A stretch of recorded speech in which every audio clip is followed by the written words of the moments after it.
ასევე აპრილიდან ცვლილება ეხება იოსებიძე ქუთათელის მომავალს. იოსებიძის ქუჩაზე ქუთათელიდან კალანდაძის ქუჩამდე ცალმხრივი მოძრაობის მიმართულება შებრუნდება. ტრანსპორტი ქუთათელის ქუჩაზე შარტავასა და ხვიჩიას ქუჩებიდან შევა. ავტომობილები კალანდაძის ქუჩის გზაჯვარედინზე გადაადგილდებიან ან მარცხნივ პეკინის ქუჩისკენ, ან პირდაპირ იოსებიძის ქუჩაზე. გაუფრთხილდი ქალაქს. ხელი შეუწყო მოძრაობის მოწესრიგებას.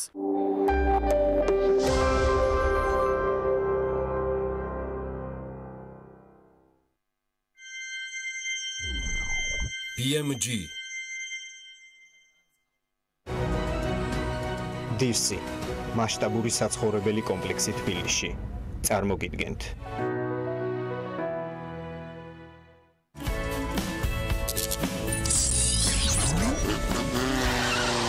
გადაცემის სპონსორია ფრეგო.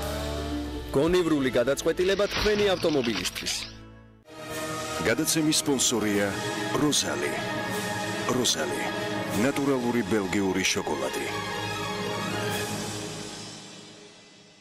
გადაცემის სპონსორია ახალი ნათება. შეიძინე დიოდური ნათურები და სანათები 2 წლიანი გარანტიით. დაზოგე ფული, ბუნება, ენერგია ახალ ნათებასთან ერთად.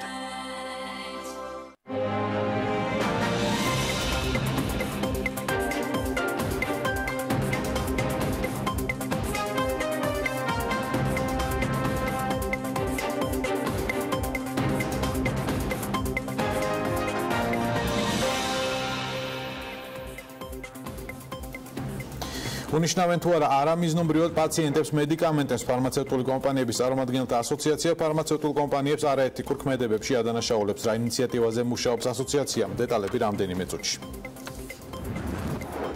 პარლამენტის დარგობრივი ეკონომიკის და ეკონომიკური პოლიტიკის კომიტეტმა სამშენებლო კოდექსის პროექტი განიხილა, როგორც ჩაიარა დღევანდელმა საკომიტეტო მოსმენამ ელენე გოგბერაშვილი პირდაპირ ჩართვა პარლამენტიდან და რომა კაკულია საქმის კურსის პირდაპირ ეთერში.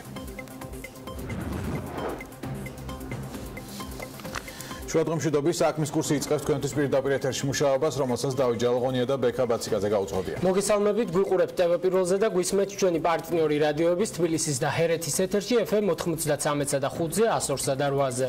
პაციენტებს არამიზნობრივად უნიშნავენ საკმაოდ ძვირად ღირებულ მედიკამენტებს. ეს განცხადება ჯანდაცვის მინისტრის და ფარმაცევტული კომპანიების შეხვედრაზე გაკეთდა. ფარმაცევტული კომპანიების წარმომადგენელთა ასოციაციის ცნობით, არაეთიკურ ქმედებებში არაერთი კომპანიაა ჩართული. პრობლემის გამოსასწორებლად კი უახლოეს პერიოდში ინდუსტრია საკუთარ ხედვებს პროექტის ჯანდაცვის სამინისტროს წარუდგენს. რა ინიციატივაზე მუშაობს ფარმაცევტული კომპანიების წარმომადგენელთა ასოციაცია, მას მისი ხელმძღვანელი ირაკლი მარგულაშვილი გვეტყვის. შუადღემშვიდობის პატრონი ირაკლი. მადლობა გადაცემაში მონაწილეობის. დასაწყისში პრობლემა, ასე ვთქვათ, რომ გამოვსახოთ, რაში მდგომარეობს დღეს პრობლემა, რამდენად მასშტაბურია და ასე ვთქვათ, ეს ბრალდება, არ ვიცი როგორ დავარქვა ამას, განცხადება, საიდან მომდინარეობს? დიდი მადლობა მოწვევისთვის. პრობლემა მასშტაბურია არა მარტო საქართველოში, არამედ მთელ სოფლიოში. ძალიან დიდი პრობლემაა, მათ შორის ძალიან განვითარებულ ქვეყნებში. დავარქვევდი არა ბრალდებას, არამედ კონსტატაციას იმ ფაქტის, რომელიც სასწრაფოდ საჭიროებს გამოსწორებას, რაში მდგომარეობს პრობლემა. პოლიპრაგმაზია, ანუ ეგრეთ წოდებული დიდი რაოდენობით, ან შესაძლებელი არც დიდი იყოს, მაგრამ არამიზნობრივად დანიშნა მედიკამენტების, ხშირად შესაძლებელია ძალიან მაღალფასიანი მედიკამენტებისაც, რომელიც გამოწვეულია რამოდენიმე მიზეზით. ნომერი 1 მიზეზი არის ზოგჯერ ეს არის უბრალოდ არასაკმარისი ცოდნა ამ პრეპარატის გამოყენებისა. მეორე მიზეზი ასევე საკმაოდ გავრცელებული არის, რომ ფარმაცევტული კომპანიების ნაწილი, რომელიც არაკეთილსინდისიერად მოღვაწეობს ფარმაცევტულ ბაზარზე, ახდენს мотивაციას, ანუ გარკვეული დავარქვათ ამას ზეწოლას, ექიმებს, რომელთა განაზღაურება არც ისე მაღალია, როგორ მოგეხსენებათ, და შესაბამისად აი ესეთი ტიპის мотивაციით, პირდაპირ თუ არაპირდაპირ ფინანსური мотивაციით იღებს თავის ანუ სქემა არის ასეთი ფარმაცევტული კომპანიები, არაპირდაპირ ან პირდაპირ ასე ვთქვათ, ფულადი დახმარებით ექიმებს ანიშნინებენ სხვადასხვა მედიკამენტებს, ძვირადღირებულს ან ბევრს. ეს არის სქემა, რომელიც და რა სტატისტიკა გიჭირავთ ხელში? აი თუ შეგიძლიათ ახლა მის მაყურებელი ალბათ რომელიც თქვენ გენდობათ, მათ აინტერესებთ და უშუალოდ რომელი კომპანიები გაგვჩნევთ შემჩნეული, რომელი სამედიცინო დაწესებულებები, რომელი ექიმები და ასე შემდეგ. შეგიძლიათ ერთი მაგალითი გითხრათ, თუნდაც აი თებერვლის მდგომარეობის გათვალისწინებით. ზუსტად იმისთვის, რომ კონდეს კონკრეტული მაგალითი და კონდეს კონკრეტულ თემებზე ვისაუბროთ, ამისთვის ჩვენ ვშევდება რეგულაციები. ისეთ პრობლემა იმაშია, რომ მაგრამ რეგულაციამდე მანდ ხო საფუძველი უნდა იყოს. საფუძველი არის გეთანხმებით აბსოლუტურად. საფუძველი არის ის, რატომ იძახის ყოველთვის ავტომატურად ზარდაძის ministri პოლი პრაგმატიას რატომ საუბრობს, პოლი პრაგმატიაზე ვინაიდან პრინციპში მედიკამენტების მოხმარება თითო სულ ადამიანზე, რომელიც ჯანდაცვის სამინისტროს აქვს გათვლილი და დათვლილი არსებობს მის სტატისტიკა, არის გაცილებით მაღალი, ვიდრე როგორც განვითარებულ, ასევე განვითარებად ქვეყნებში. ჩვენ არ ვეტრებით მხოლოდ განვითარებულ ქვეყნებს. ეს ერთი საყრდენია, მეორე საყრდენი ის არის, რომ ძალიან ყველაზე განვითარებულ ქვეყნებში, როგორიცაა მაგალითად ამერიკის შეერთებული შტატები, უზარმაზარი პრობლემაა, შეიძლება ითქვას, რომ დაახლოებით დანიშნულებების 20%-მდე არის არამიზნობრივად გაკეთებული. იქაც სხვათა შორის მიუხედავად იმისა, რომ ადგილობრივი მარეგულირებელი ძალიან მკაცრად არეგულირებს და არსებობს ბევრი საკანონმდებლო აქტი, მიუხედავად მაგისა, აი ამ დონის პრობლემა არსებობს. ჩვენ სიტუაციაში, როდესაც კანონმდებლობა ჩვენ ამას არ არეგულირებს, არის კანონი ჯანმრთელობის დაცვის შესახებ, არის მუხლი 30, რომელიც ჩვენ გვეუბნება, რომ ერთ-ერთ მოკლედ ვიტყვი, რომ ექიმი არ უნდა შევიდეს გარიგებაში რაიმე ფარმაცევტულ კომპანიასთან, რამაც მას შეიძლება სარგებელი მოუტანოს, ხოლო პაციენტს მიაყენოს ზიანი. ხომ არის გარიგების დადგენა, რა გამოსავალს თუ ისეთ განვითარებულ ქვეყანაში, სადაც თან ბევრი რეგულაცია აქვს, ამერიკის შეერთებულ შტატებში მაინც უვლიან გვერდს ამ ყველაფერს, ჩვენ ასე ვთქვათ, როგორ უნდა მოვაგვაროთ ეს პრობლემა. აბსოლუტურად გეთანხმებით, ძალიან რთული ამ პრობლემის მოგონება, მაგრამ შესაძლებელია პირველი ეტაპისთვის და ასევე ხაზს გავუსვავ, აღნიშნავ, რატომ მოხდა ყველაზე მეტად ამ თემის, ასე ვთქვათ, წამოწევა წინ მათ შორის, ვთქვათ, ჯანდაცვის სამინისტროს მიერ. 2018 წლიდან დაგეგმილია, რომ 18 წლის ბოლომდე დაგეგმილი არის ელექტრონული რეცეპტების წლის ბოლომდე მიყვანა. ეს ნიშნავს იმას, რომ ჩვენ გვექნება ინფორმაცია გარკვეული მონაცემთა ბაზა თითოეული ექიმის მიერ გამოწერილი მედიკამენტების. ჩვენ დავარქვათ თუნდაც სამინისტროს, ეს არ არის აპარატი, რომ გასაჯაროებული იქნება. ამის შემდეგ ჩვენ გვაქვს ახალი რეგულაცია, რომელიც ჩვენ გვინდა შემოვიტანოთ ფარმაცევტული კომპანიების მიერ გაწეული ხარჯები, როგორც სამედიცინო დაწესებულებაზე, ასევე ცალკეულ პაციენტებზე და შესაძლებელი იყოს პაციენტთა ორგანიზაციაზე. კომერციული საიდუმლო. დავარქვათ ასე, კომერციული საიდუმლო ეს ამაზეა საუბარი, რომ გასაჯაროება ეს არნიშნავს, რომ ეს დაიდება იქნება, ასე ვთქვათ, ყველა შეიძლება ხელმისაწვდომი იყოს, მაგრამ ჯანდაცვის სამინისტროს უფლება აქვს ეს იცოდეს, ვინაიდან ეს სახელმწიფო უწყება. მოხდება ელემენტარულად, ასე ვთქვათ, ჯვარედინის შემოწმება იმისი. ტექნიკურად ხსნით, რაც მოხდება გამოწერილი რეცეპტები დავუშვათ, დავიღოთ რაღაც ის კომპანია, რომელმაც დახარჯა X თანხა და ამ დროს ხედავთ, რომ ამ კომპანიის დანიშნულება ამ დაწესებულებაში, სადაც ხანხა დახარჯული ეს იქნება და არის ძალიან მაღალი. ეს არის პირველი ინდიკატორი. ამის მერე ვიწყებთ ანალიზს. ეს აპრიორში არ ნიშნავს, რომ ეს შეცდომაა, არა. მე ერთი კითხვა მაქვს, თქვენ ჯანდაცვის სამინისტროს ახსენეთ მისი როლი და აქტივობა ამ მიმართულებით და ხომ არ ფიქრობთ, რომ აი იმ პრობლემას, რომელსაც ახლა თქვენ ასახელებთ და უკვე არაერთი წელი ამ თემაზე საუბრობთ, უფრო მეტად თუ რამე ამწავებს და ხელს უწყობს მის განვითარებას, ერთ-ერთი შეიძლება იყოს საყოველთაო ჯანდაცვის პროგრამაც, თუნდაც რიგ შემთხვევაში გართულებული ადმინისტრირებით ფინანსურ ნაწილში. იცით რა, გართულებული ადმინისტრირება, ამას დავარქვათ, საყოველთაო ჯანდაცვის პროგრამა იქნება თუ ნებისმიერი. სხვა გართულებული ადმინისტრაციაში პრობლემა არ არის, გარდა თავარი პრობლემა, რაც შეიძლება გინდას ამ ადმინისტრაციაში გაიპაროს, არსებობს არა სრულყოფილი მონიტორინგი იმისი, თუ როგორ ინიშნება რა ზემოთი. ახალი სამ პროგრამამ თქვა ეს ვიგულისხმე ესეთი პროცესი. სამწუხაროდ მე ვერ გეტყვით სტატისტიკას ამ პროგრამის ამ მოქმედებამდე, ანუ ამ პროგრამის თუ გარკვეულ რეგულაციებს ჩამოწერთ, ალბათ ეს ერთ-ერთი მთავარი რეფორმა ამ სისტემის გასათვალისწინებელი გექნებათ. იცით, აუცილებელია, იმიტომ რომ პრინციპში ჩვენ საუბრობთ იმაზე, რომ როდესაც იხარჯება არამიზნობრივად, ამით არ ალდება პირველ რიგში პაციენტი, მაგრამ ასევე არანაკლებად სახელმწიფო. ბუნებრივია, იმიტომ რომ ის პაციენტი, რომელსაც თუნდაც იმ კატეგორიას მიეკუთვნება, რომელსაც სახელმწიფო აფინანსებს კურნალობას, ეს პაციენტი ბოლომდე არ მორჩენილი არ რაღაცა გართულებული მდგომარეობა ისევ სახელმწიფოს განსაკუთრებით რაც პრინციპში გაზრდილ ხარჯებზე, რომელიც აბსოლუტურად გეთანხმებით. ცდილობს ჯანდაცვის სამინისტრო დაზოგოს. რეგულაციებს რაც შეეხება, თქვათ, პირველი რიგის რეგულაციები სად რა ნაწილში უნდა გატარდეს, ტექნიკურად როგორ უნდა შესრულდეს ეს პროცესი, რა კანონში უნდა მიიღოს ცვლილებები, მაგალითად კომერციულ საიდუმლო ახსენე და ეს კომერციულ საიდუმლო რომ ხელმისაწვდომი იყოს ჯანდაცვის სამინისტროსთვის, სადაც დამეთანხმებით რისკი ინფორმაციის გაჟონის მეტად არსებობს. რისკი ინფორმაციის გაჟონის ყოველთვის არსებობს, ასევე არსებობს რისკი, რომ მოხდეს, ასე ვთქვათ, მართლა რეალურად მიუკერძოებლად მოქმედი ექიმების გარკვეული რეპუტაციის შენახვა. აბსოლუტურად გეთანხმებით, ამდენ დიდი სიფრთხილე უნდა. ამისთვის ასეთი გაიელვა ასეთმა, ანუ გაჟღერდა ასეთი მოსაზრება, რომ შესაძლებელია შეგნას ეგრეთ წოდებული საერთო პლატფორმა, რომელშიც იქნება მონაწილე როგორც ჯანდაცვის სამინისტრო, ასევე სხვა უწყებები, მათ შორის ექსპერტები, რომელიც მოახდენს ზუსტად შესწავლას დანიშნულებების და ასე ვთქვათ, ამ დროს დახარჯული თანხების. შესაძლებელია პირველ ეტაპზე ეს არ იყოს კონკრეტულად ექიმი, ეს იყოს დაწესებულებები. აბსოლუტურად გეთანხმებით, რომ ეს სფერო, რომელიც აქამდე სულ არ იყო რეგულირებული, რაღაცა მოუხეშავი ქმედება ძალიან დიდ ზიანს მიაყენებს, როგორც ექიმს, ასევე პაციენტს. შესაბამისად, პირველი ეტაპი თქვენ ძალიან პირველი ეტაპი არის დაახლოებით უნდა ჩამოყალიბდეთ რა დონის გამჭვირვალობის აქტი გვინდა. გამჭვირვალობის აქტი, ანუ ეგრეთ წოდებული sunshine აქტი, ეს არის ფარმაცევტულ სფეროში გახარჯული თანხების გასაჯაროება გარკვეულ დონემდე. შეიძლება იყოს ძალიან public ან სახელმწიფოს მიეწოდოს. ეს გასაგები ბატონო, მე კიდევ მაინტერესებს ერთი დეტალი.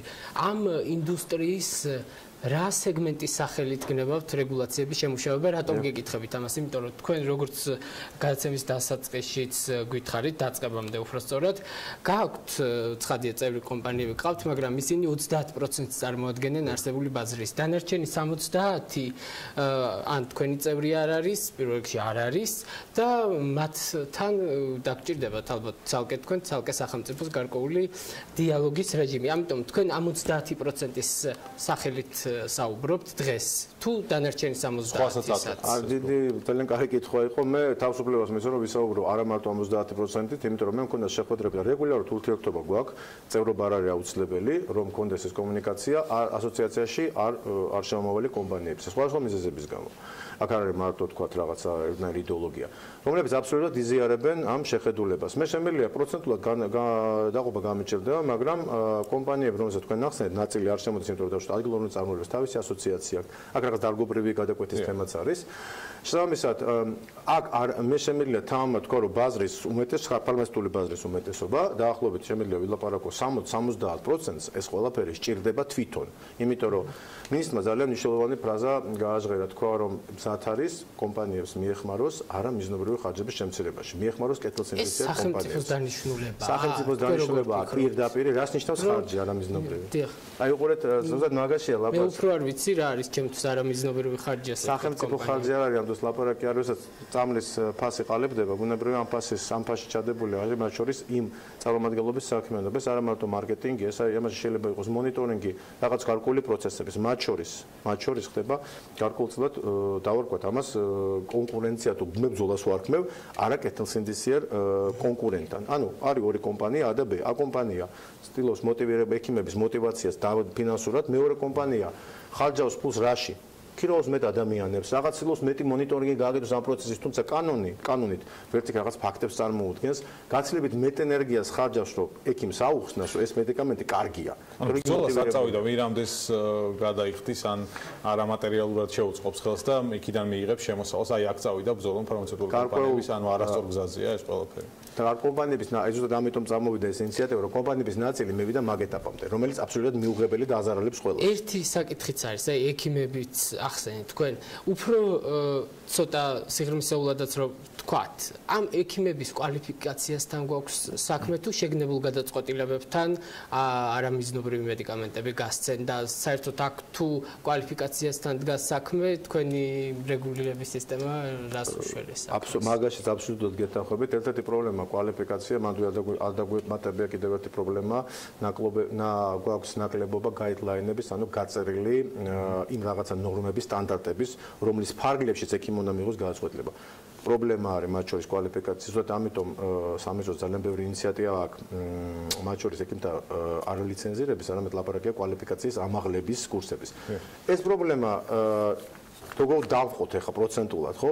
ალბათ თანაბრად არის. მათ შორის ნაწილი არის კვალიფიკაციის ნაკლებობა, მიხო მე ექიმი ვარ და ძალიან დიდ პატივს ყველა ჩემ კოლეგას და ყველასთან ბოდიში მოვიხდი და არამიზნოდ ვიზახი, მაგრამ ეს არის საფუძვლის დაზუსტება. თან გაიდლაინები რაც ახსენეთ, ის არის ცვლადი და ხშირ შემთხვევაში თქვა ამაზე საუბარი, რომ ექიმები არ მიყვებიან თუ ძალიან ძნელია, იცით, ადამიანი ექიმს როცა იძახის, რომ მისი მოსაზრებით ეს სწორია, როცა არსებობს მოსაზრების ძალიან დიდი ჩარჩო, მაშინ ძალიან ძნელია და არსებობს როგორც სოფლიოში არსებობს მოსაზრებების გარკვეული ჩარჩო, ანუ რაღაცა სულ ახალს ვერ მოიგონებ, თო დიდი ხანია მოგონილი. ხადია და იქ ბევრი ადამიანი მუშაობს ამაზე, ბევრია, ასე ვთქვათ, პროფესორი და გადასულ დავასრულოთ ეს ბლოკი, ასე ვთქვათ, ბოლოს რომ გითხრათ, მაინც ჯანდაცვის სამინისტროსთან გასაგებია, რომ მათაც პოზიცია აქვს, რომ მაქსიმალურად შეუმცირონ არამიზნობრივი ხარჯები, ამაში დაეხმარონ კომპანიებს. რა დროში შეიძლება ეს ყველაფერი დაალაგდეს, თქვენი ინიციატივა როდის იქნება და როდის დაიწყება უკვე სამუშაო ფორმატში შეხვედრები?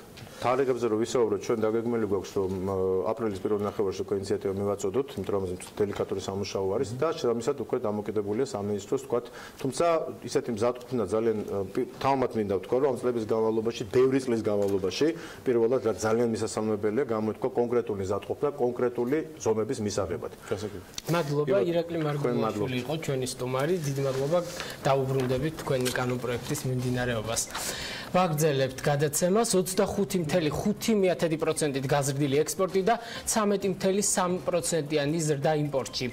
საქსტატმა 2018 წლის იანვარ-თებერვალში საქართველოში საქონლის საგარეო სავაჭრო ბრუნვის წინასწარი მონაცემები გამოაქვეყნა, რომელმაც ჯამში $1,693.5 მილიონი შეადგინა, რაც წინა წლის შესაბამის მაჩვენებელზე 16.3%-ით მეტია. შესაბამისად, უარყოფითი სავაჭრო ბალანსი იანვარ-თებერვალში $790.7 მილიონი და საგარეო სავაჭრო ბრუნვის 47% იყო. უფრო დეტალურად საგარეო ვაჭრობის ტენდენციებზე თელარა გელანტია მოგვიყვება. თელარა, მადლობა რომ ხართ ხაზზე, გისმენთ იმპორტში თარსად გავიზარდეთ 13.3. კი, მოვყვები დეტალურად. საქსტატის მონაცემებით იანვარ-თებერვალში საქართველოსდან $446 მილიონი ექსპორტი განხორციელდა, საიდანაც დაახლოებით 110 მილიონი შეადგენდა რეექსპორტს. რაც შეეხება იმპორტს, როგორც უკვე აღნიშნეთ, იმპორტი 13.3%-ით არის გაზრდილი მიმდინარე წლის ორ თვეში და $1,227 მილიონს გადააჭარბა. საინტერესოა, სად გადის საქართველოსდან ყველაზე მეტი ვალუტა იმპორტისთვის. ქვეყნების ჯგუფების წილი იმპორტში ასე გამოიყურება. როგორც ეკრანზე ხედავთ, დსთ-ის ქვეყნებზე მოდის 36% ჩვენი იმპორტის, ხოლო ევროკავშირზე 25.4%. საქსტატის ინფორმაციით ევროკავშირიდან იმპორტის წილი შემცირებულია, ხოლო დსთ-ის ქვეყნებში კი პირიქით გაზრდილია 3%-ით. რაც შეეხება ექსპორტს, ანუ სად ვყიდით ქართულ საექსპორტო პროდუქციის ძირითად ნაწილს, მიუხედავად ევროკავშირთან თავისუფალი ვაჭრობის რეჟიმისა, ჯერჯერობით აქაც ლიდერობენ დსთ-ის ქვეყნები 39%-ით, ხოლო ევროკავშირზე ექსპორტის 30%-მდე მოდის. დადებითი ისაა, რომ წინა წელთან შედარებით გაზრდილია როგორც ექსპორტის წილი ევროკავშირის ქვეყნებში, ცალკე აღებული, ისე რაოდენობრივადაც წელს 30.5%-ით მეტი ქართული პროდუქტი გავიდა ევროკავშირში ვიდრე გასულ წელს. დიახ. როგორც ჩანს, ნელა, მაგრამ შეიძლება ითქვას, მაინც არის გარკვეული დადებითი ტენდენცია ქართული პროდუქტის ევროკავშირის ქვეყნებში ექსპორტთან დაკავშირებით. ასეა, ნამდვილად, ნელი ტემპი კი ალბათ გარკვეულწილად დაკავშირებულია ჩვენს საექსპორტო სტრუქტურასთან, რომელიც ვერ ვიტყვით, რომ ძალიან მრავალფეროვანია. შესაბამისად, წლიდან წლამდე სტრუქტურაც ნაკლებად იცვლება ექსპორტის, მაგალითად, იანვარ-თებერვალში სასაქონლო ჯგუფებიდან საექსპორტო ათეულში პირველი ადგილი კვლავ სპილენძის მადნება და კონცენტრატება დაიკავა $75 მილიონი. მეორე პოზიციაზეა ფეროშენადნობების ექსპორტი, ტრადიციულად დაახლოებით 49 მილიონით და მესამე ადგილზეა მსუბუქი ავტომობილების ჯგუფის რეექსპორტი $38 მილიონი.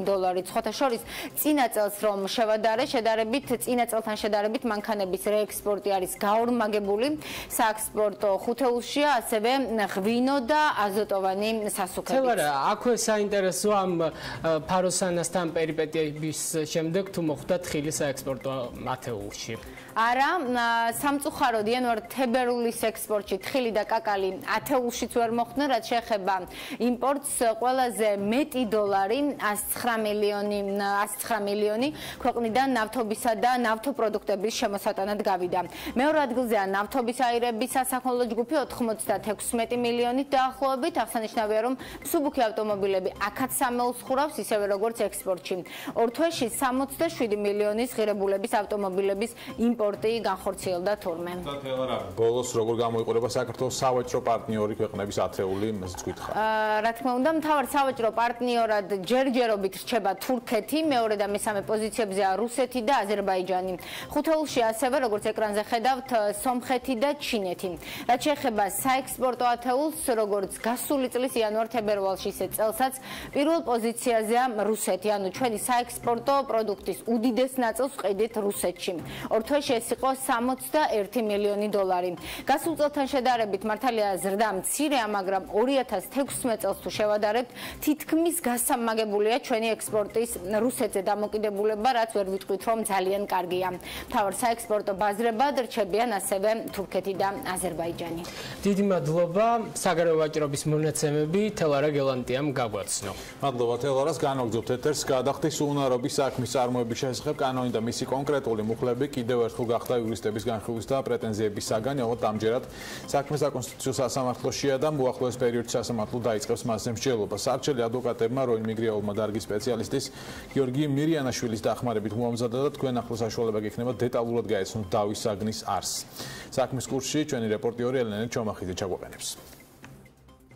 გადახდის უუნარობის საქმის წარმოების შესახებ საქართველოს კანონის 38 მუხლის მე-11 მეორე ქვეპუნქტი იმგვარი სამეურვეო ქონების სამართლებრივ ბედს არეგულირებს, რომლის რეალიზაციაც მესამე აუქციონზეც ვერ მოხდა, ან მესამე აუქციონის შემდეგ დარჩა სამეურვეო ქონების ნაწილი. კანონის ზემოთხსენებულ მუხლში განმარტებულია, რომ იმ კრედიტორების წილი, რომლებიც არ გამოთქვამენ ქონების საკუთრებაში მიღების სურვილს, თანაბრად გადანაწილდება სხვა კრედიტორებზე. თუ დადგენილ ვადაში ქონების საკუთრებაში მიღების შესახებ განცხადებას არც ერთი კრედიტორი არ წარადგენს, ქონება მიექცევა სახელმწიფო საკუთრებაში. მოცემული მუხლის სწორედ ეს უკანასკნელი ჩანაწერი და მისი იმპერატიულობა მიიჩნია ადვოკატმა და სამართლის დოქტორმა როინ მიგრიაულმა არაკონსტიტუციურად და გასული წლის ზაფხულში საკონსტიტუციო სასამართლოს სარჩელით მიმართა. რატო? ხო, აი ეს კითხვა გაჩნდა. ვინ არის სახელმწიფო, რომელიც ამ შემთხვევაში სულ არ არის მონაწილე ამ ურთიერთობაში? ან შეიძლება მონაწილე იყოს როგორც შემოსავლების სამსახური, ან შეიძლება მონაწილე იყოს როგორც რომელიმე სახელმწიფო ორგანო, თქვა ფინანსთა სამინისტრო, მაგრამ სახელმწიფოს როცა ვამბობთ, ხო, სახელმწიფო ნიშნავს, რომ ამ შემთხვევაში როგორც ადმინისტრაციული ორგანო ერთვება, ანუ ეს ქონება უნდა წავიდეს დღეს ვინ მართავს სახელმწიფო ქონების მართვის ეროვნული სააგენტო. ანუ ის უნდა გახდეს მესაკუთრე. რატო? როდესაც წესი არის, ჩვენ ამას მოვალის ლიკვიდაციას ვეძახით და ლიკვიდაციის შედეგად მოვალე თუ ამოიშალა რეესტრიდან ბოლო-ბოლო ის ქონება მაინც უფლებამოსილ პირებს უნდა გაუნაწილდეს, ბოლო-ბოლო პარტნიორებს მაინც. ანუ კრედიტორებმა არ მიიღეს და უბრუნე პარტნიორებს, იმიტომ რომ პირველი უფლებამოსილი პირი, ვინც უნდა მიიღოს ეს ქონება, არის პარტნიორი.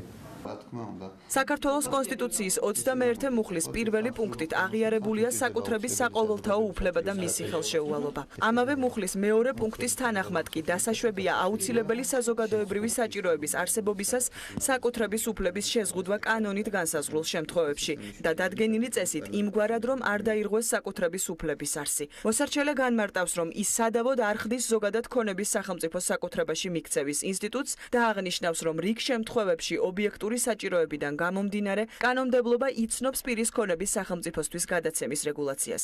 თუმცა იმავდროულად სადავო ნორმით გათვალისწინებულ შემთხვევაში არ არსებობს ის ინტერესი, რომელიც სახელმწიფოს საკუთრებაში ქონების მიქცევას გაამართლებდა. ეს არის ანტიკონსტიტუციური, რომელიც პირდაპირ უთხოვს აი მას რა ქვია კონსტიტუციის 21 მუხლს, იმიტომ რომ ჩვენ ვიცით რომ საკუთრება რა შემთხვევაში უნდა ჩამოგვართოს სახელმწიფომ, როცა საზოგადოებრივი აუცილებელი საჭიროება და ასე შემდეგ. ხო, ის რაც კონსტიტუციაა გაწერილი.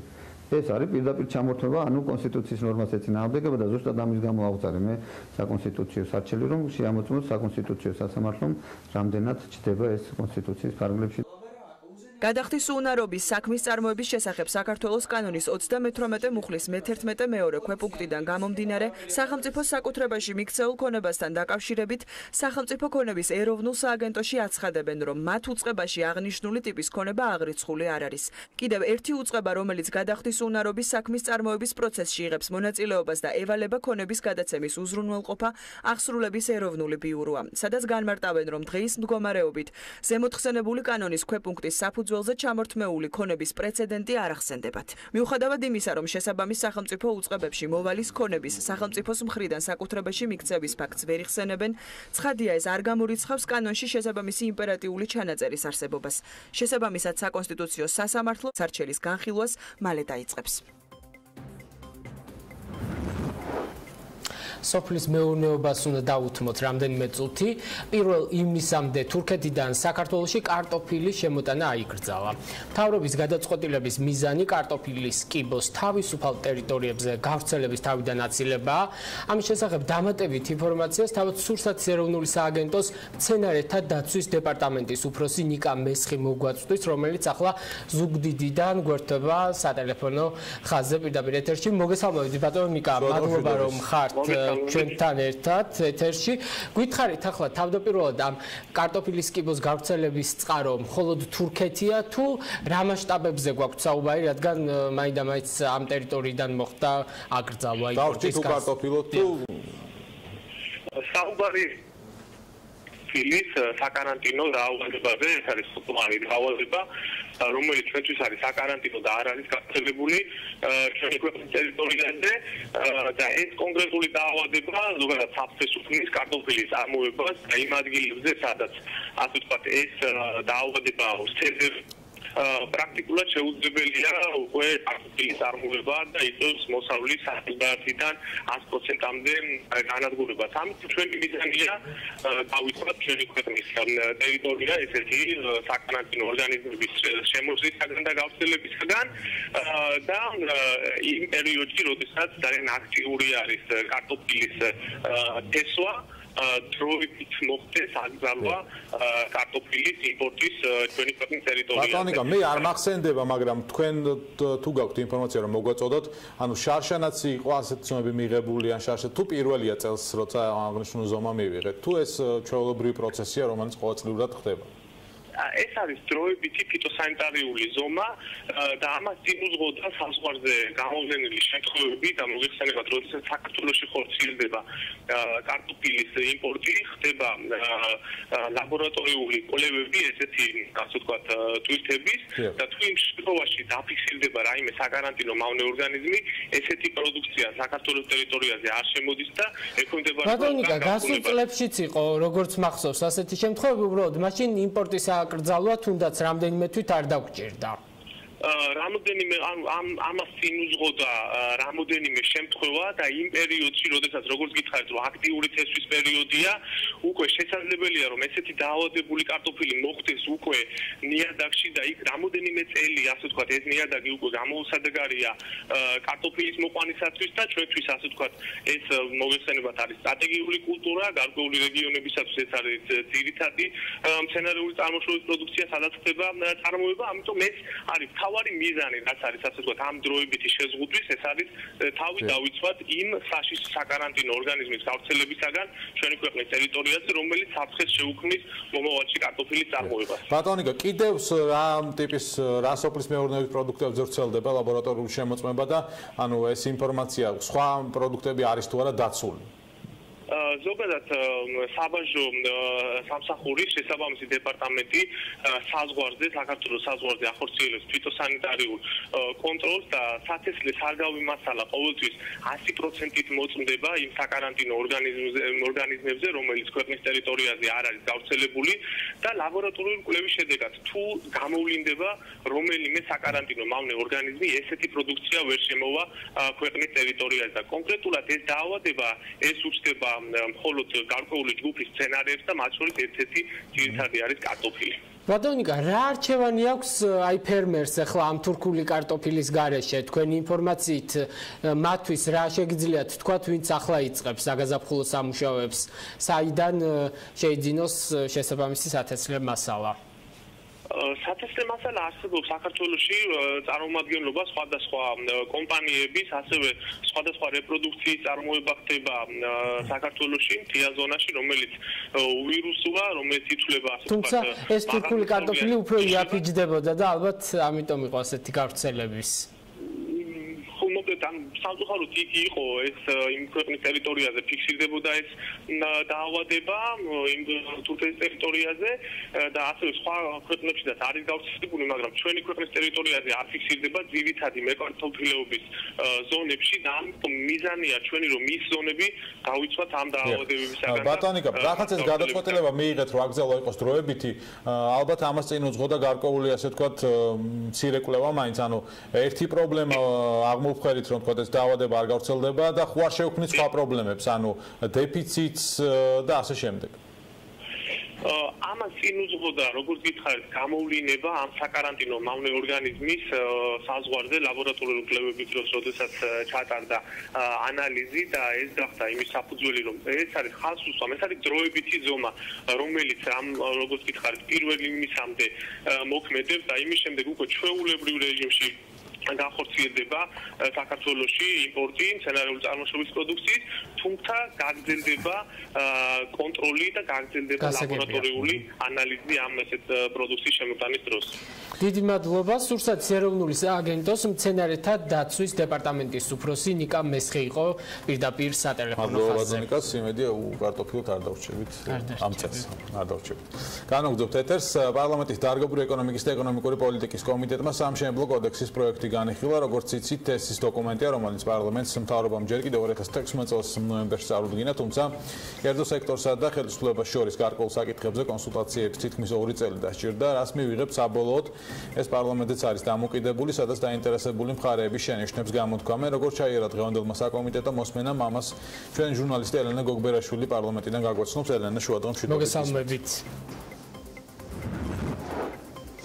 მოგესალმებით. 8 საკომიტეტო განხილვის შემდეგ დღეს დარგობრივი ეკონომიკის კომიტეტში გადამუშავებული ვარიანტი ეკონომიკის მინისტრის მოადგილემ ირმა ქავთარაძემ წარადგინა. როგორც ცნობილია, დოკუმენტი გარკვეულ მოთხოვნებს უწესებს დეველოპერულ სექტორს, ამავდროულად დოკუმენტის მიხედვით შემოდის სამშენებლო ხარისხის ზედამხედველობის ორგანო და ეს შეიძლება იყვნენ კერძო ლიცენზიანტები, უქმდება ასევე K2 კოეფიციენტი და ასევე შემოდის არქიტექტორის ლიცენზირების სავალდებულო არქიტექტორის ლიცენზირება.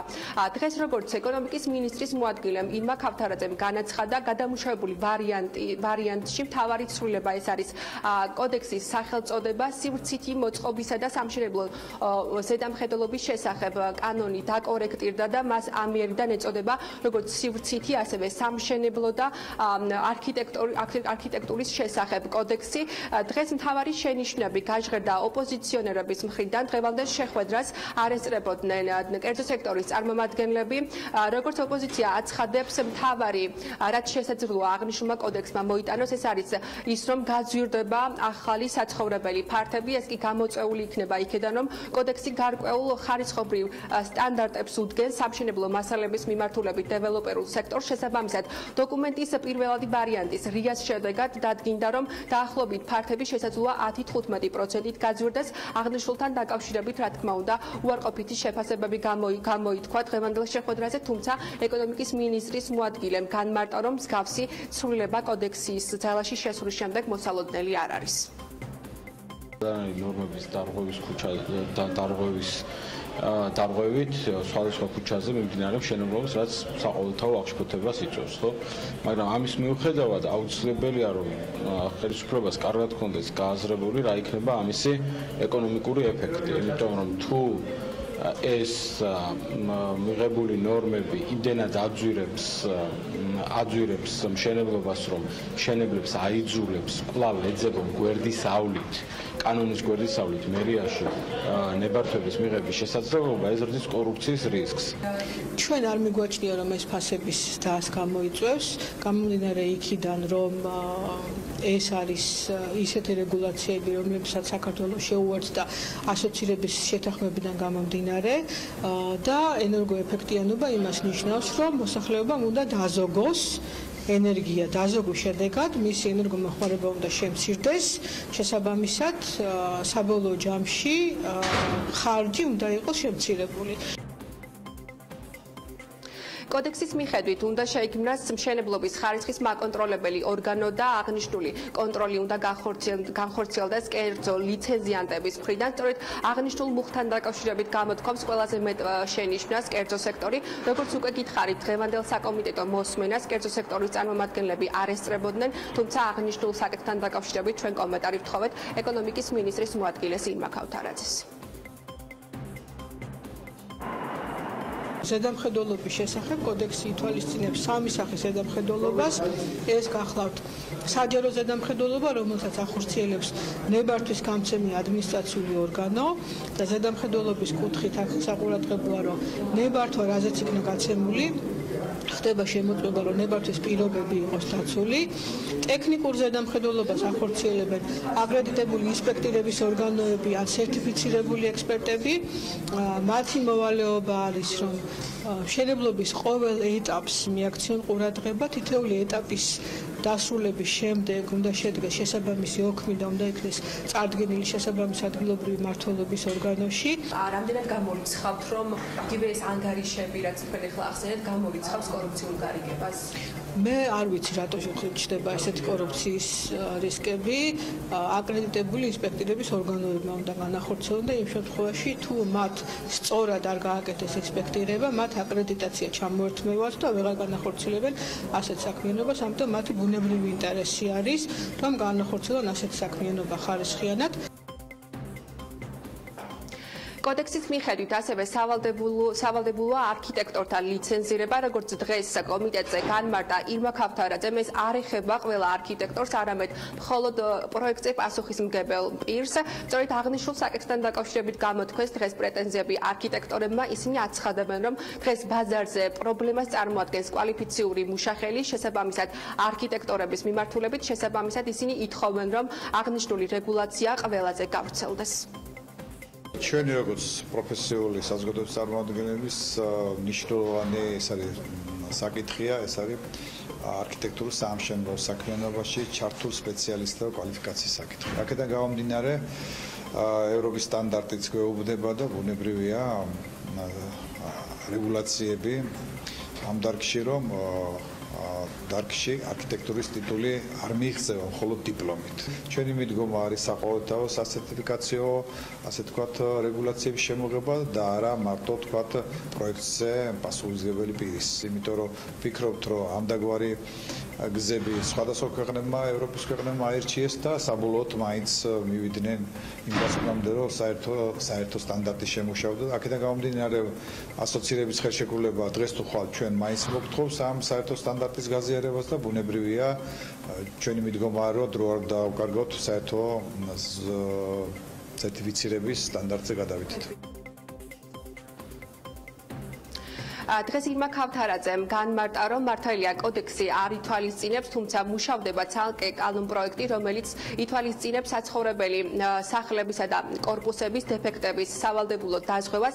აღნიშნულ დოკუმენტზე მუშაობა მიმდინარეობს, თუმცა ის ჯერ მისი საბოლოო ვარიანტი ჩამოყალიბებული არ არის. რაც შეეხება სამშენებლო კოდექსის ამოქმედების ვადებს, როგორც ეკონომიკის მინისტრის მოადგილემ განმარტა, კოდექსის მიღება დაგეგმილია დაახლოების წლის ბოლოსთვის, თუმცა ერთი წელი გამოყენებული იქნება უკვე სხვადასხვა კანონქვემდებარე აქტების მისაღებად და დაახლოებით მისი ამოქმედება 2020 წლისთვის იგეგმება. მადლობა ელენე გოგბერაშვილი საუბრობდა პარლამენტიდან საქმის კურსს პირდაპირ ეთერში. ჩვენ რეკლამაზე უნდა გავიდეთ, რამდენიმე წუთში რომან კაკულე შემოგვიერთდება და ის პასუხებს ჩვენ შეკითხვებს დროებით, ასე რომ დაგულოთ.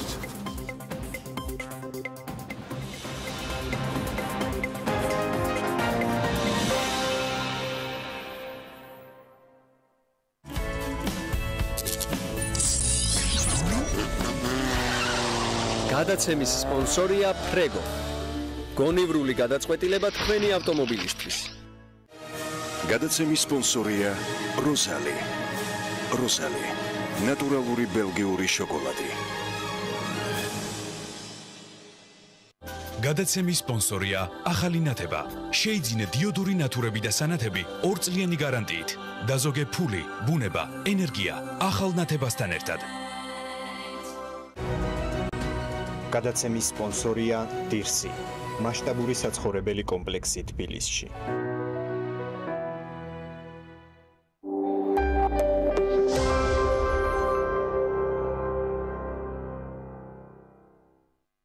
ეს არის თბილისის ერთ-ერთი უძველესი უბანი, რომელსაც აქვს თავისი უნიკალური სტილი, არქიტექტურა, ცხოვრების რიტმი, ისტორია, ხალხი, რომელსაც უყვარს ეს ადგილი. ჩვენ ვქმნით ქალაქის ახალ იერს და ჩვენთვის მნიშვნელოვანია ხალხი, რომელიც ცხოვრობს აქ. სწორედ ამიტომ პროექტის დაგეგმვამდე შევისწავლეთ უბნის არქიტექტურული თავისებურებები. შევიმუშავეთ პროექტი, რომელიც ორგანულად ჩაჯდება ძველი უბნის თანამედროვე ცხოვრების სტილში.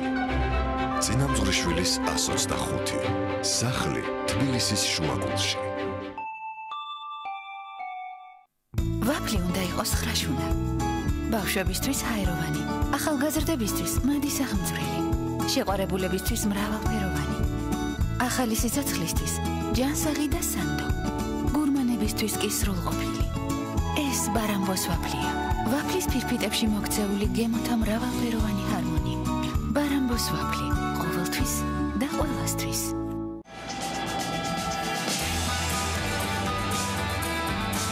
შეიძინეთ Nokia smartphone-ები Android-ის სისტემით.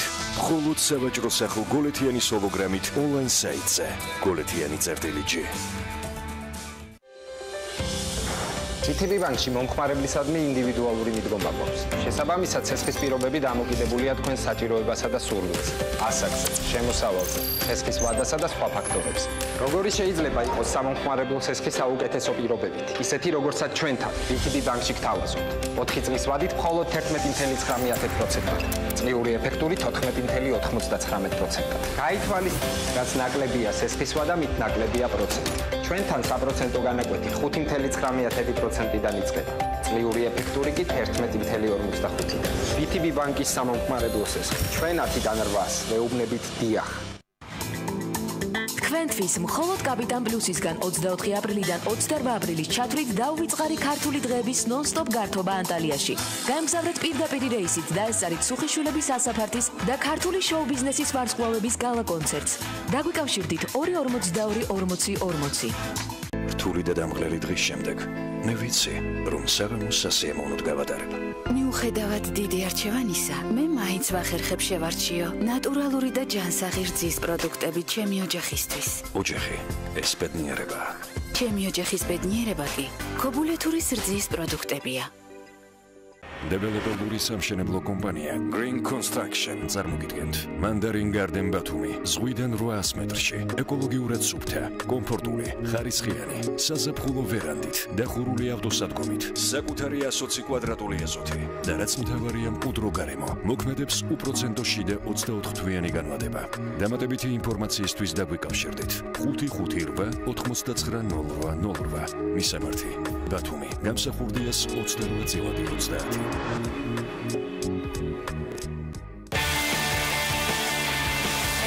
შენ რომელ კოკაკოლას ირჩევ?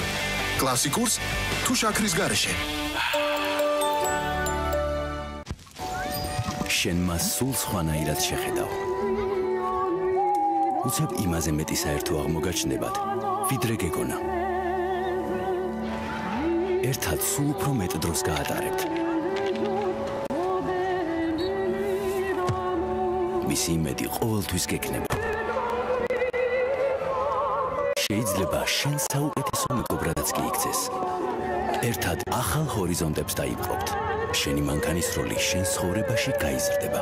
როცა გაიგებ, რომ სვის კაპიტალში მანქანის უზრუნველყოფით 100,000 ლარამდე სესხის 45 წუთში მიღება შეგიძლია ყოველგვარი ფარული ხარჯის გარეშე. ესტუმრე სვის კაპიტალის ვებგვერდს ან დარეკე 2-300-300.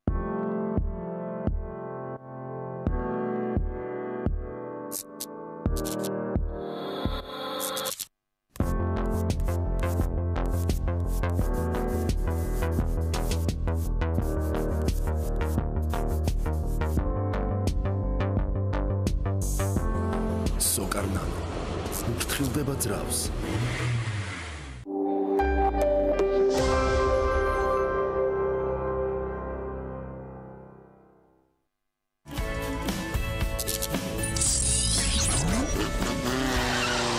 გადაცემის სპონსორია Prego. გონივრული გადაწყვეტილება თქვენი ავტომობილისთვის. გადაცემის სპონსორია Rosali. Rosali. ნატურალური ბელგიური შოკოლადი. გადაცემის სპონსორია ახალი ნათება. შეიძინე დიოდური ნათურები და სანათები 2 წლიანი გარანტიით. დაზოგე ფული, ბუნება, ენერგია ახალ ნათებასთან ერთად. გადაცემის სპონსორია დირსი, მასშტაბური საცხოვრებელი კომპლექსი თბილისში.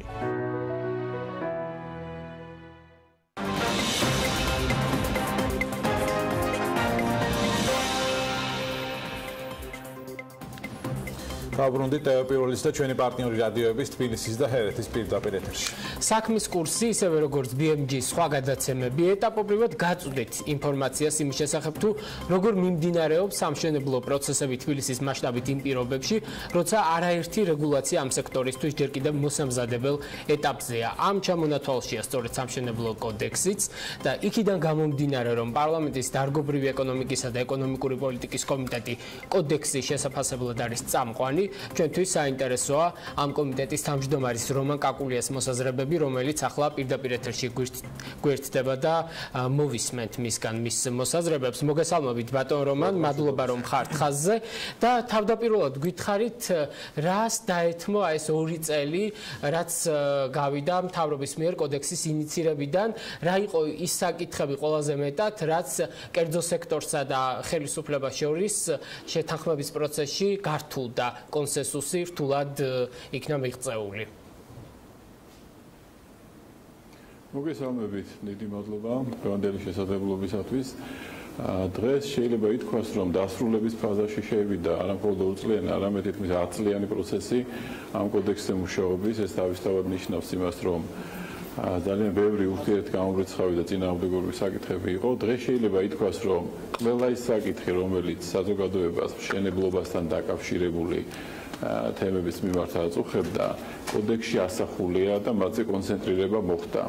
ეს თვეები დაუშვათ, რაც შემოვიდა კანონპროექტი დაეთმო სწორედ იმას, რომ ჩვენ გვინდოდა პრინციპულად ასახული ყოფილიყო კანონპროექტში, უბრალოდ კოდექსში არქიტექტურული საქმიანობა, ამან გამოიწვია თავად სათაურით შეიცვალა აქედან გამომდინარე, დღეს ჩვენ გვაქვს სივრცის დაგეგმარების, საამშენებლო საქმიანობისა და არქიტექტურული საქმიანობის შესახებ კოდექსი, რაც ძალიან მნიშვნელოვანია, მიუხედავად იმისა, რომ მასში ჯერჯერობით სათანადოდ და ამომწურავად არ არის გაშლილი როგორც საამშენებლო საქმიანობასთან, ასევე არქიტექტურულ საქმიანობასთან დაკავშირებული ყველა დეტალი და სხვადასხვა დადგენილებები, ასევე არქიტექტურის შესახებ გამომდინარე ჯერჯერობით ძალაში რჩება. ყველაზე დადებითი ამ პროცესის არის ის, რომ კოდექსმა, როგორც მოგითხარით, თავი მოუყარა ყველა საზოგადოებისათვის საინტერესო საკითხს.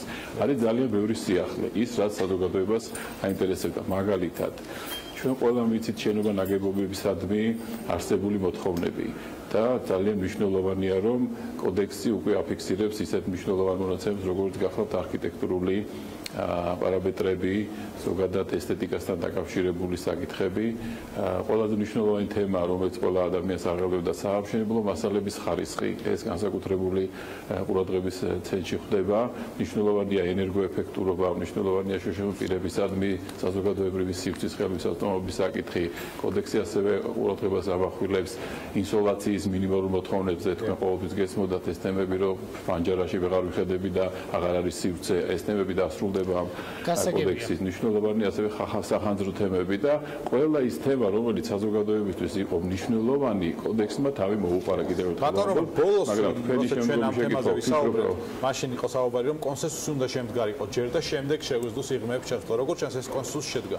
ნუ სიღრმეებში რომ ჩავიდეთ, ახლა ამ ეტაპზეა გადასული თქვენი კომიტეტიც. ლიცენზიანტების საკითხი იყო, კერძო კომპანიას ამოწმებს კერძო კომპანია და საუბრობდნენ ოპონენტები, რომ აქ ჩდება კორუფციის რისკები. თქვენ ხედავთ ამაში კორუფციის რისკებს?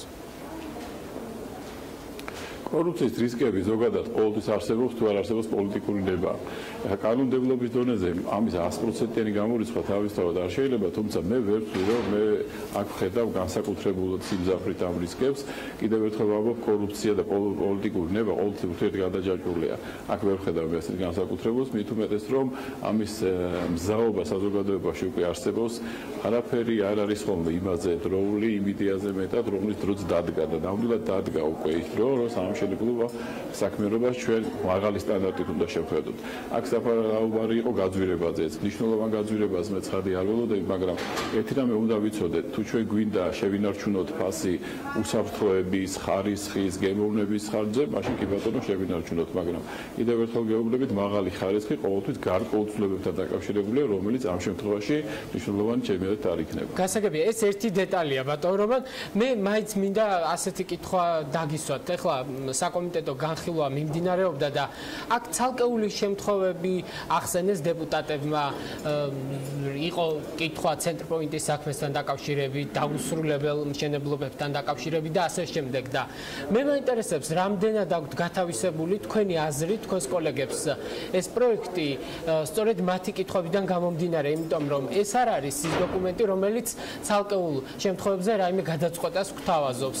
აქ ზოგადი ხასიათის პრინციპებია, რომელიც 2 წელია პრინციპში პარლამენტის ვებგვერდზე დევს. თქვენ სწორად აღნიშნეთ ის საკითხი, რომელსაც თქვენ გაუსვით ხაზი და კომიტეტზეც აღინიშნა, ეს სულ სხვა სფეროა. ჩვენ უბრალოდ ამ კანონო კოდექსის ფარგლებში უნდა შევძლოთ შემოვიყვანოთ ქმედებაში ისეთი კანონმდებლობა, რომელიც მინიმუმამდე დაიყვას ასეთ რისკებს სამომავლოდ. არსებულის მოწესრიგება ეს სხვა სფეროა, დამეთანხმები და კოლებრივი დავებია და მთელი რიგი სხვა საკითხები. დიახ, და აი ამ განხილვის ძალიან მნიშვნელოვანი ნაწილი სწორედ ამას დაეთმო დღეს. ნუ ახლა ინტერესი იყო და ამიტომ დაეთმო, მაგრამ ჩემი აზრით კანონპროექტის მთავარი ღირსება არის ის, რომ მან მომავალში გამორიცხოს ასეთი ტიპის შემთხვევების არსებობა სწორედ ამ სექტორში და მე ვფიქრობ, რომ ის ამას შეძლებს. კი ბატონო, კიდევ ერთი თემა, რაზეც მიდიოდა საუბარი, დღეს არსებული განათლების სისტემის მორგება. საუბარი კოდექსი 2020 წელს უნდა ამოქმედდეს, რომელიც იმპლემენტაცია 2020 წლიდან უნდა დაიწყოს, მანამდე იქნება ეს მორგების პროცესი და სხვა ინსტრუმენტების შემუშავება. განათლების სისტემის მორგება ახალ კოდექსზე, რომელიც ეხება სივრცით მოწყობას, მშენებლობას და არქიტექტურას. არის თუ არა ეს ერთ-ერთი გამოწვევა, რომელზეც მათ შორის სახელმწიფოსაც ექნება სამუშაო? გამოწვევა ცხადი არის და როდესაც თვითონ ლიცენზირების საკითხებზეა საუბარი და ჩართულობაზე, აქ თავისთავად ცხადი ეს საკითხი წინაპლანზე წამოიწევს, მაგრამ ის დრო, რომელიც თქვენ ახსენეთ, ეთმობა პირველ რიგში იმ კანონქვემდებარე აქტების მოწესრიგებას, რომლის საკმაოდ ვრცელი ჩამონათვალია, თუ შეიძლება ხარვეს მე არ უწოდებდი ამას, მაგრამ კოდექსი პრინციპში ჩარჩო შეხედულებებს ადგენს ყველა იმ მნიშვნელოვან თემებზე, რომელიც შემდეგ უნდა დადგინდეს კანონქვემდებარე აქტებით და მათ შორის იქნება ის თემაც, რომელზეც თქვენ საუბრობთ. მე ასევე კომიტეტზე გავაჟღერე იდეა იმასთან დაკავშირებით, რომ ვეპირებ კომიტეტთან შეიქმნას მუდმივ მოქმედი კომისია, რომელშიც ყველა ის ადამიანი ძირითადად ვიწარმოდგენილი იყო არქიტექტორთან მხრიდან, მშენებელთან მხრიდან, ასევე სამიზნეს მონაწილეები, ჩვენ გავაგრძელებთ ამ კოდექსის სრულყოფაზე მუშაობას. იმიტომ დღეს შეუძლებელი იყო იმ ხარისხის კონსენსუსის მიღწევა, სწორედ ამიტომ იწელებოდა ეს კანონ პროექტი ამდენი ხნის განმავლობაში, რომ აბსოლუტურად სრულყოფილებაზე ჩვენ გვესაუბროთ, მაგრამ კიდევ ერთხელ ვიმეორებ, ძირითადი კონსენსუსი მიღწეულია, მაგრამ ამ კონსენსუსის გაღრმავებისათვის მუშაობა გაგრძელდება მუდმივ მოქმედი კომისიის ფარგლებში, რომელიც შეიქმნება კომიტეტთან და ის საკითხი, რომელზეც ახლა თქვენ საუბრობთ, ერთ-ერთი ასეთი საკითხი იქნება, რა თქმა უნდა. გასაგებია. რას გვეუბნება კოდექსი ბატონო რომან იმ შემთხვევაში, როდესაც არის ასე ვთქვათ სურვილი კომპანიების მხრიდან ცალკეულ შემთხვევებში კაური კოეფიციენტის გადაჭარბებასთან დაკავშირებით და ასევე იმ შემთხვევებზე, როცა უკვე გაყიდულია ნებართვები, არის მოთხოვნა გარკვეულ კოეფიციენტებზე, აი ამ გამოწვევას როგორ პასუხობს? მე ვიცი რომ ეს თქვენს გაინტერესებდათ ირმა ქავთარაძესთან და რა მიიღეთ პასუხად? პირველ რიგში კოეფიციენტებთან დაკავშირებით იცვლება ზონალურობასთან დაკავშირებული არსებული ნორმა და ჩვენ ვიცით რომ სამომავლოდ მხოლოდ უბნის თუ კვარკლის კოეფიციენტი დადგმდება სწორედ დეტალური გეგმის მიხედვით, რომლის შეცვლაც ესე სპონტანურად აღარ მოხდება და მოხდება მხოლოდ იმ შემთხვევაში, თუ არ იქნება დარღვეული შენობა ნაგებობათა განთავსების წესი, რომელიც ასევე განისაზღვრება. მოგაწევთ. ხოლო რაც შეეხება თვითონ იმ შეკითხვას, მე პრინციპში ამ უწურავი პასუხი ვერ მივიღე და მეორე მოსმენის დროს შევეცდებით, რომ დავაზუსტოთ ის საკითხი, თუ როგორი დამოკიდებულება უნდა ქონდეს კანონპროექტს იმ სხვა შემთხვევებთან, სადაც უკვე არსებობდა დაუშვათ გაცემული და ბატონო რომან, გასაგებია ერთი ძალიან მოკლე შეკითხვაც ზოგადი ის იქიდან გამომდინარე, რომ ძალიან ბევრი ასე ვთქვათ კონტროლის მექანიზმი შემოდის ამ პროცესში, როგორც სერტიფიცირების მხრივ, ისე თავად აკრედიტებული ინსპექტორის ინსტიტუტი. საინტერესოა, რას ფიქრობთ თქვენ? ამ ყველაფრის შემდეგ მაინც საჭიროა უკვე დასრულებული ობიექტების დეფექტების შესაძლო დაზღვევა, შესაძლო დეფექტების დაზღვევა უფრო სწორად, რომელზეც ცალკე მუშაობს, ასე ვთქვათ, მთავრობა ცალკე პაკეტად. ისეთ რა დავზღვა დღესაც ხელმისაწვდომია, ეს არაფერს არ აუგზავნებს. თუნდაც ამის გათვალისწინებით. აქაც გამოითქვია შენიშვნა. ხო და გამოითქვია შენიშვნა და ჩვენ აქცენტი უნდა გავაკეთოთ იმაზე, რომ გაცილებით უფრო მაღალი ხარისხის ჩართულობა იყოს ჩემი აზრით. მადლობა. მადლობა. რომან კაკულია საუბრობდა საქმის კურს პირდაპირ ეთერში. ცხადია თემას მისი მასშტაბურობიდან გამომდინარე იქით ორგანიზ ბევრი ცვლილება შედის სხვადასხვა საკანონმდებლო აქტებში, მათ შორის BMG სხვადასხვა თავის ჩვენს გადაცემებში დაუბრუნდება და გააგრძელებს. საქმის კურს 15 საათზე ამით დასრულებულია 22:45 წუთში შევხვდებით ერთმანეთს. ნახვამდის.